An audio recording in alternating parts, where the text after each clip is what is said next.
mga nakaraang video ay natapos na nga natin ang makeover ng ating munting hardin. Ngayon naman ay sisimulan na natin ang paggawa ng grow box para sa ating pag-hydroponics ng mga lettuce. Sinimulan ko na nga sa pagsukat nitong ating mini greenhouse. Pagkatapos nun ay minarkahan ko na at kinat ko na gamit ang cutter itong mga styro boards na nabili natin sa National Bookstore.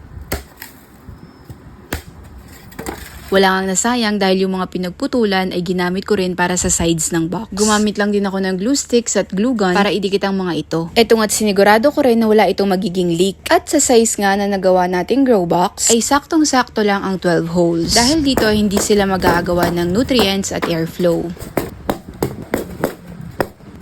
Eto nga't natapos na natin ang ating first box. Pero syempre, kailangan pa natin ng plant cups or hydroponic cups. Gumamit nga lang ako dito ng milk tea plastic cups dahil bawal pala dito sa Caloocan ng mga styro cups. Gumamit din ako ng soldering iron para sa lulusutan ng mga roots. And finally, natapos na tayo sa pag-DIY ng ating grow box. Eto nga't saktong-sakto siya dito sa ating mini greenhouse. Sa next video, ipapakita ko sa inyo kung paano tayo nagpunla ng ating mga lettuce. Thank you guys for watching. Bye!